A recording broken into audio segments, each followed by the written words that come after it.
Happy Monday morning, ladies. It's Dr. Carol Lourie, and I am here with a dear friend and colleague, Dr. Shiroko Sokitch, she's a medical doctor. She's also an acupuncturist, as am I, and we practice in very similar ways. She's written a really wonderful book, and it's called, hold it up, Healing When It Seems Impossible. And I know that there are times when it does seem impossible to heal when you've had breast cancer. And welcome, Shiroko. And let's just talk all about this.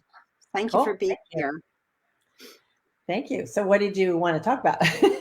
You want me to tell about the book or? Yeah, talk about the book and the impossibility of healing and how we can support women in not feeling that way. Sure. So the book is actually called Healing When It Seems Impossible, 7 Keys to Defy the Odds. And, over my years of doing what I do, and I've been in practice for 30 years now, one of the things that I've noticed is that when healing is difficult, or when we have undiagnosed conditions or conditions that feel like it seems like we can't get through it, there are certain things that can really help.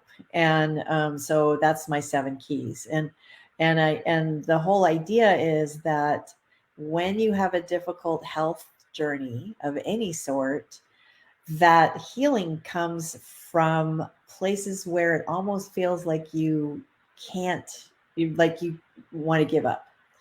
And so this is designed to help you find the adventure in your healing journey. And the first key is about love and the healing power of love. And so love is the most powerful healing force in the universe. And the reason I made it the first key is because when you feel sick, or when you have had health issues, it is really difficult to love your body. Love yourself. I was just to love yourself. Yeah. And so, and love, if you thought of your body as your very best friend, and you thought about it as if I loved myself, or if my body was my best friend, what would I do? You might think differently than you are currently thinking. And so part of the healing journey really is about finding your way to loving your body no matter what, and finding the love in yourself, and approaching whatever healing element that you're going through with that healing power of love. And there's the chapter in the book is a lot of science. There's a lot of scientific information that shows that the heart is sending signals to the brain, actually more than the brain sends signals to the heart. There's scientific research that shows that when you direct love at DNA, you can actually change the structure of the DNA. So there's so many things that you can do with the power of love. And in every chapter of the book, I've laid out different keys and different tools that you can use to help yourself. So I don't know if you want me to give those right with each chapter. I just want to say that for women with breast cancer, when you've undergone lumpectomy, mastectomies, it's traumatic.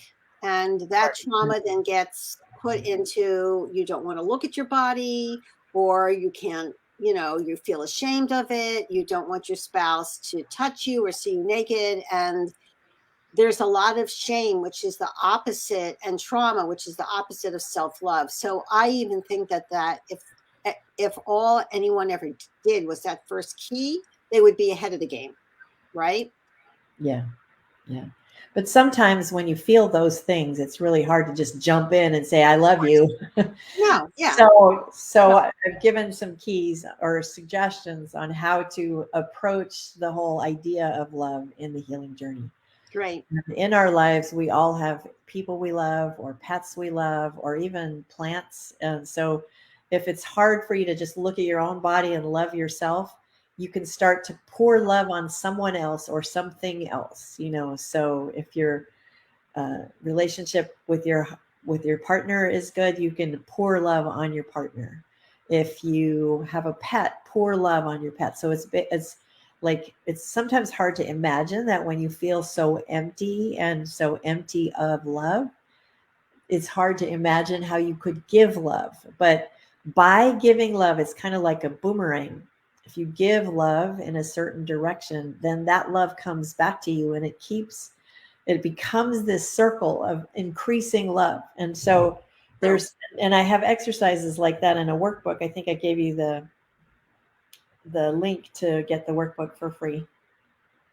And you could do those exercises. Please. I'll post that on the Facebook page and the Facebook group. Okay. Don't worry. We'll post that. Cool. Anyway, the exercises are in the book, and every chapter, every section of a chapter has, here, try this, try that, so that there's things that you can do for yourself in order to build that power of love in your own healing journey. And don't worry, I don't say, get up and love yourself in the morning, because that sometimes can feel really difficult. Yeah. And so it's about really finding tiny little exercises or tiny little moments where love comes along so that you can enjoy that. Okay, that's beautiful. What's the second key? The second key is finding physical balance. And so that's where you come in, or someone like me. And that's really about doing all the things that help your body physically heal. And in my world, I see a lot of people. So Carol, you work with breast cancer, and I work with a lot of people who have mysterious symptoms. So I know. a lot of not knowing what's going on. Undiagnosed symptoms means that they haven't had the right testing done, right? Right. Well, it's more than that. So based on Chinese medicine and Western medicine and functional medicine, I have these 3 major tools that I use. And based on that, I've come up with this thing that I call the triangle of wellness. And that is to get your hormones, your nervous system, and your immune system in balance. And when you have those 3 things in balance, then your body has the tools that it needs to be physically healed. It's kind of like having building blocks. So if you have the big building blocks in place, then all the other building blocks fall into place. There's also an element called a root cause, and looking for the root cause of whatever the origin of the thing is. And so again, there's exercises in each section of the chapter about what to do in order to understand those things, how to find balance in the physical body, and what tools to use. And testing plays a role here, but also medical treatments play a role, which probably many of you have had. And then the third key is, sorry, there's 3 and 4 kind of interplay across each other. One is learning to listen to your body, and the other is finding your own unique lifestyle. So the third key is finding your own unique lifestyle. And this is, what foods should you eat? What exercise should you do? How should you think? All those kinds of things. And that's where the experimentation comes into place. And then the learning to listen to your body is one of my favorite chapters, because I take Chinese medicine and tell you what each part of your body does from the perspective of Chinese medicine. Love that. Emotionally, physically, what symptoms you could think about, how to think about what is going on in your body, and how to organize your thinking and your awareness of what's going in your body, so that you begin to have some tools to understand yourself. And I think anytime that we feel like our healing is impossible, having control of some things really helps you feel better. It does. What is the third key, Shiroko? I got confused between the fourth key, learning to listen to your body. What is the third key? Finding your own unique lifestyle. Thank you. So they dance with each other, right? So first, finding some elements of your own unique lifestyle, it requires some experimentation with foods, with supplements that you take, with what you feel like. And so you bounce between listening to your body and practicing tools for finding your best lifestyle for you. And that changes over time, so after you've had breast cancer, as an example, the exercises that you do might become different. Like you might have been doing exercises a certain way once upon a time, and now you do different things. Me, as I've gotten older, my exercise patterns have changed, and high velocity or high impact exercise no longer works for me. No, I don't. Yeah. I do lift my weights, but it's not like I'm jumping on those step things or anything. Yeah, it's not Yeah. working for me. I used to do kickboxing. Oh, well, yeah. Yeah. So, and then the fifth key is finding, mastering your emotions. And so in Chinese medicine, every organ has emotional and spiritual functions, which is one of the reasons I love Chinese medicine, Me too. because everything flows into each organ flows into the other, and the emotions are all playing off of each other.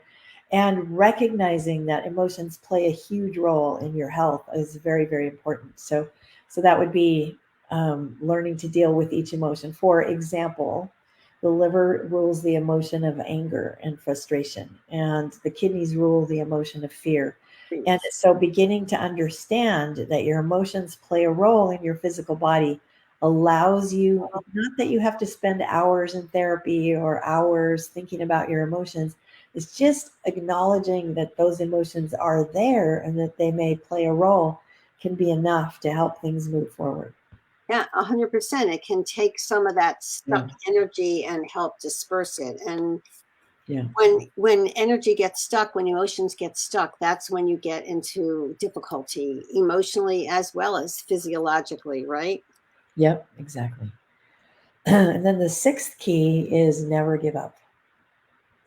And that's a hard thing to do sometimes when things feel difficult. And so in the reason it's the sixth is because you have all these other physical things that you have to do when you're in a crisis situation. But then when you get to a certain place, it's time to really dig in and work on your healing process.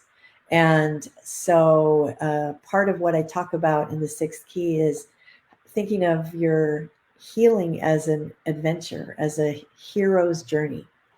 And that in the hero's journey, you gather a team, you put things together, and then you work with your team in order to create what it is you're looking for.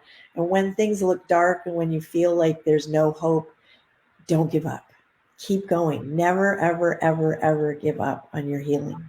No I matter agree what part 100%. of your journey you're in, no matter how bad things look, there's always some small glimmer of hope. And that is what you want to hang on to. And then the And seventh key, wait. yeah, That's when you reach out to someone like Dr. Shiroko or myself. I mean, if you are feeling you're in that dark spot and yeah, you're really despairing and you think, oh, it's just over, you can't get out of that complex or that black hole by yourself. And that's when you really need to reach out for help. So I just need to put that in there. Go ahead. yeah, thank you. That's true. Yeah.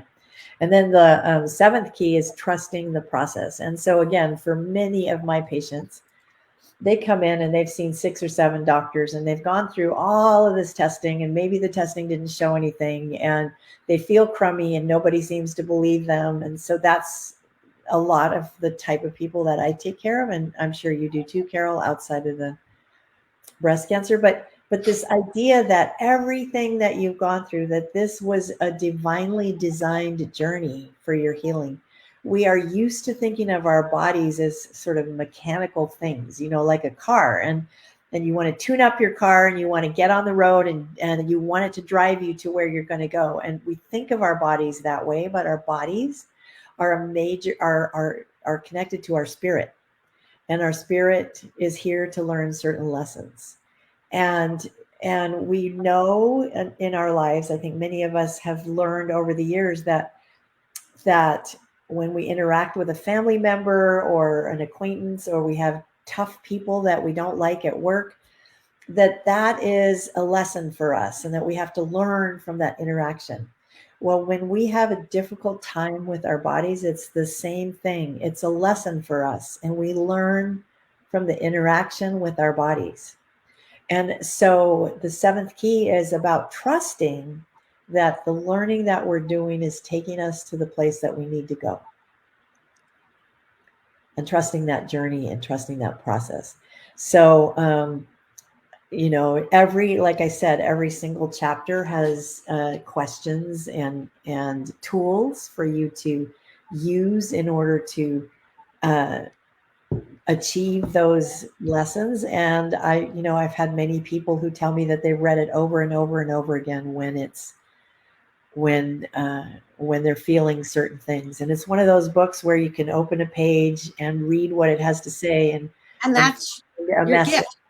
That's your message for the moment. So I think that it's rare when, first of all, when you have a book like Dr. Shiroko's book, where you can read it over and over again and gather different information from it, depending on where you are in that moment. And I also love the idea of just opening up the book if you're not feeling so great and see what shows up, and trusting that the energy that you needed is right there. And that's why I've put this book here, Healing When It Seems Impossible, 7 Keys to Defy the Odds. You can easily find this on Amazon, and I will make sure that my assistant or I post the link to the lovely gift that Shiroko is giving for the workbook, right? Yes. Yeah. Yeah, that'll be Yeah. added to the Facebook page and the Facebook group so you can all watch it.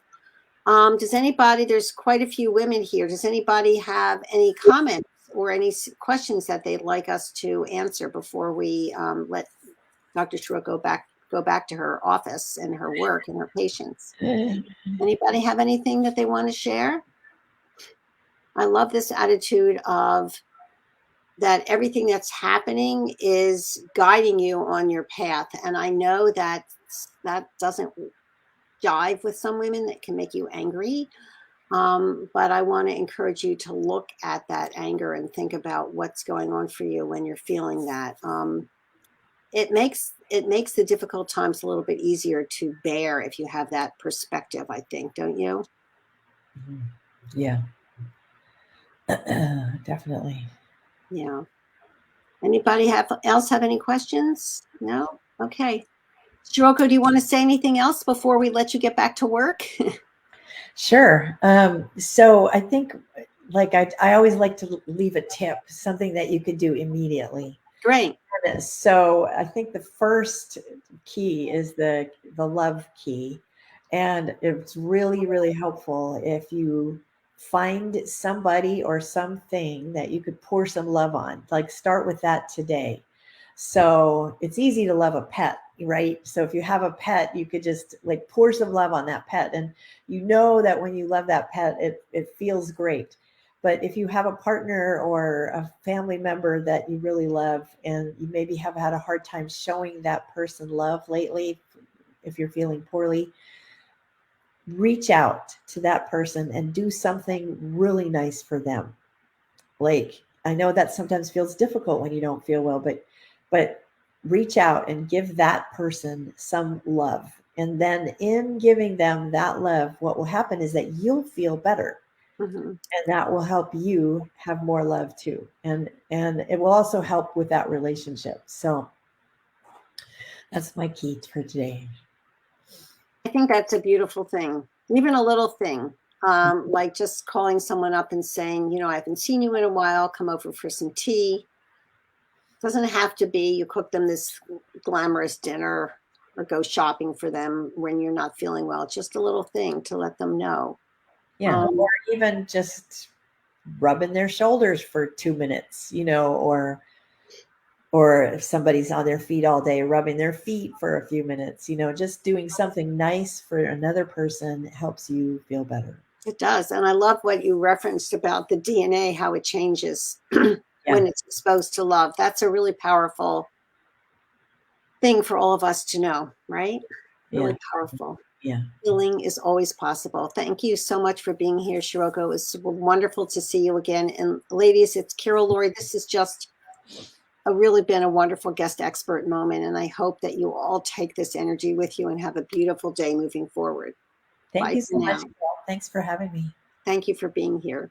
Yeah.